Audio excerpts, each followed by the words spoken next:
গীতা পাঠের আজকে আমার যে শ্লোকটি হবে সেটির নাম্বার হলো 36, 4 নম্বর অধ্যায়ের জ্ঞান যোগের। হরে কৃষ্ণ।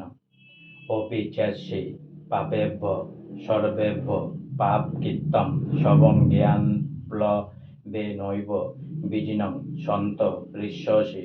অপি মানে এমনকি, চেত মানে যদি, অসি মানে তুমি হও, পাপেভ্য মানে পাপীদের থেকে, সর্বেভ্য মানে সমস্ত, পাপ কীর্তম মানে পাপিষ্ঠ, সর্বম মানে এ প্রকার সমস্ত পাপ কর্ম, জ্ঞান প্লবেন দিব্য জ্ঞানরূপ তরণীর দ্বারা, এব মানে অবশ্যই, বীজিনম মানে দুঃখরূপ সমুদ্র, সন্তরিষ্যসি অতিক্রম করবে। অনুবাদ: তুমি যদি সমস্ত পাপীদের থেকেও পাপিষ্ঠ বলে গণ্য হয়ে থাকো, তা হলেও এই জ্ঞানরূপ তরণীতে আহরণ করে তুমি দুঃখ সমুদ্র পার হতে পারবে।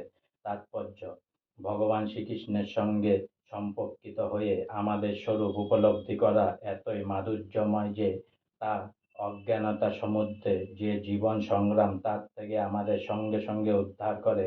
এই জড় জগৎকে কখনো অবিদ্যার সমুদ্র অথবা কখনো দাবানলের সঙ্গে তুলনা করা হয়। অতি সুদক্ষ সাঁতারুও যেমন সাঁতার কেটে সমুদ্র পার হতে পারে না, ঠিক তেমনই জড় জগতের যে জীবন সংগ্রাম, তা দূরতিক্রম্য মাঝ সমুদ্রে যে মানুষ হাবুডুবু খাচ্ছে, তার উদ্ধারের একমাত্র উপায় হচ্ছে যদি কেউ এসে তাকে তুলে দেয়। এই ভবসমুদ্রে আমরাও সেই রকম হাবুডুবু খাচ্ছি।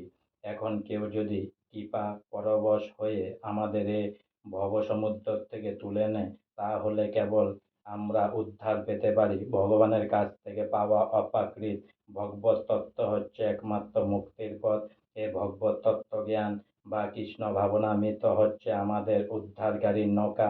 মুক্তি লাভের এই পথ অত্যন্ত সহজ, সরল ও মাধুর্যে পরিপূর্ণ। আজকে আমার গীতা পাঠের 4 নম্বর অধ্যায়ের জ্ঞান যোগের 36 নম্বর শ্লোক এখানে সমাপ্ত হলো। তাই অনেক অনেক ভালো থাকুন, অনেক অনেক সুস্থ থাকুন, অনেক অনেক আনন্দে থাকুন, অনেক অনেক হেল্প করুন।